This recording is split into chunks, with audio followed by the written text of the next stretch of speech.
everyone and welcome back to Googie's Kitchen, and if you are new here then hello and welcome. My name's Alexis and I post 2 videos a week on a Tuesday and a Thursday at 7 AM. So if you love recipe videos like this one and you want to see more, then please don't forget to hit that subscribe button. And now I'm going to share with you how to make my delicious spicy steamed fish risotto. As I just mentioned, today I want to share with you how to make my delicious spicy steamed fish risotto. Now this recipe is really easy to do, and the best part about this recipe is it is a one pot dish. So all you will need is 1 saucepan and that is it. Oh, and a colander and a chopping board and a knife as well. But that is it. It is that simple. It takes no time at all to make, and it makes a brilliant midweek meal or a really quick weekend meal as well. So we're having it today. So it's Monday today and it's always fish night on a Monday. So while I was making our fish dinner, I thought I'd share this recipe with you.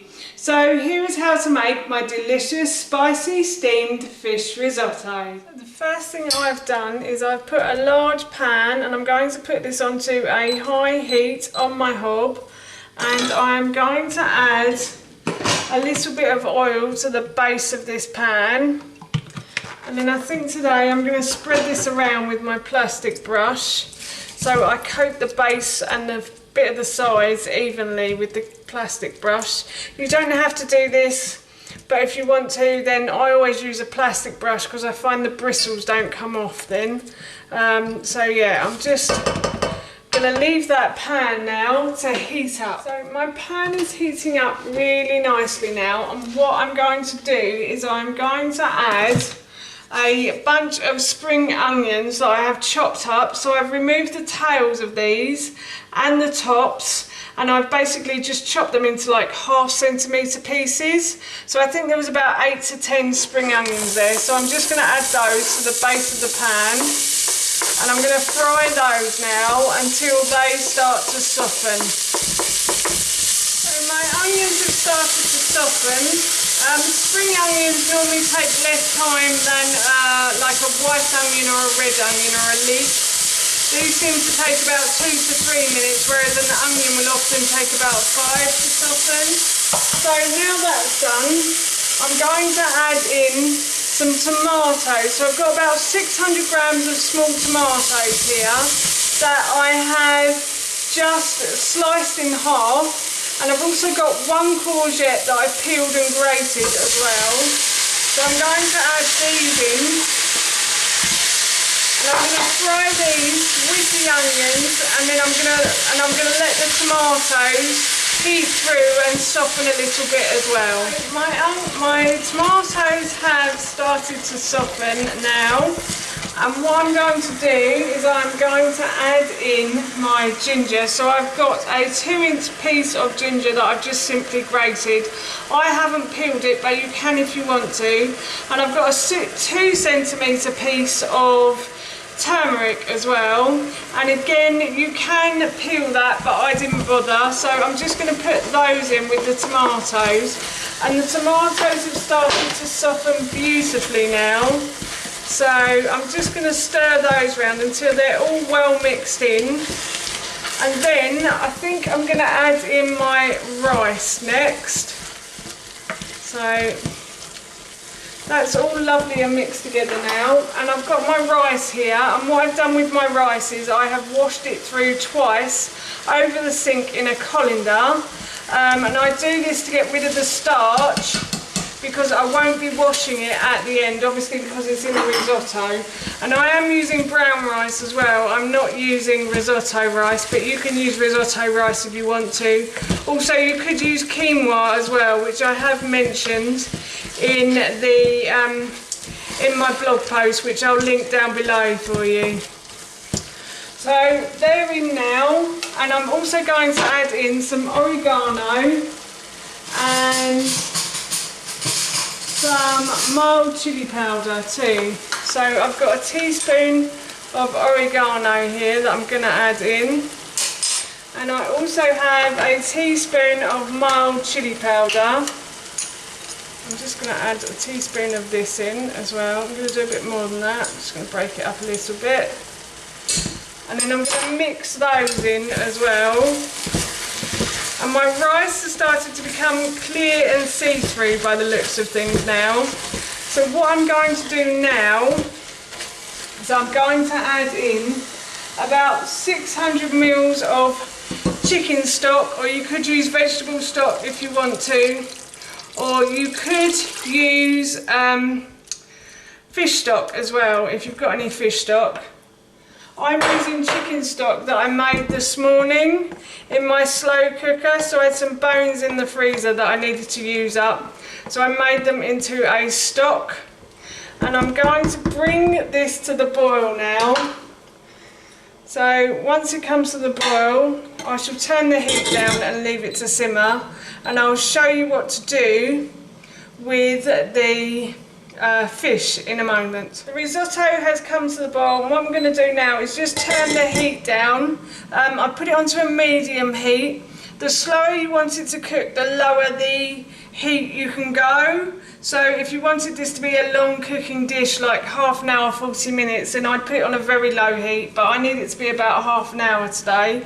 So I put it on 5, and I may need to turn it up at the end once it finishes, but I'll show you that when we get there. So the risotto is simmering away nicely now, and what I've done is I've put 3 pieces of fish into a colander, which I'm going to put over the risotto. The reason I'm using 3 pieces of fish is because I'm actually making this for 2 and a little one.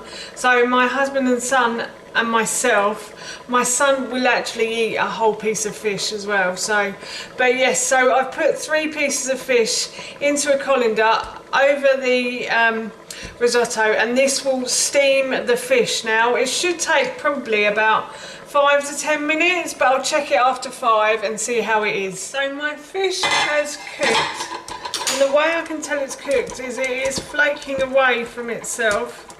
So that's done, and what I'm going to do is just set that aside for a moment, and I'm going to deal with my risotto because I need it a bit quicker tonight. So what I'm going to do is I'm just going to turn the heat up slightly, and I'm going to stir this round now until all of the liquid in this pan absorbs into the rice. This you can do at the end of cooking like brown rice or white rice. I have seen other people do this, professionals, not me, but professionals. So yeah, you can do this if you need your rice a bit quicker. So the rice has started to absorb the liquid a lot quicker now. So what I'm going to do is I'm going to add in my fish, and I've broken it up a little bit, and I'm just going to add this in like so, and then I'm just going to stir that round now as well. So I'm starting to see the bottom of the pan, which is a good sign that the fish is cooked. The fish is cooked, the risotto is cooked, and all the liquid has been absorbed.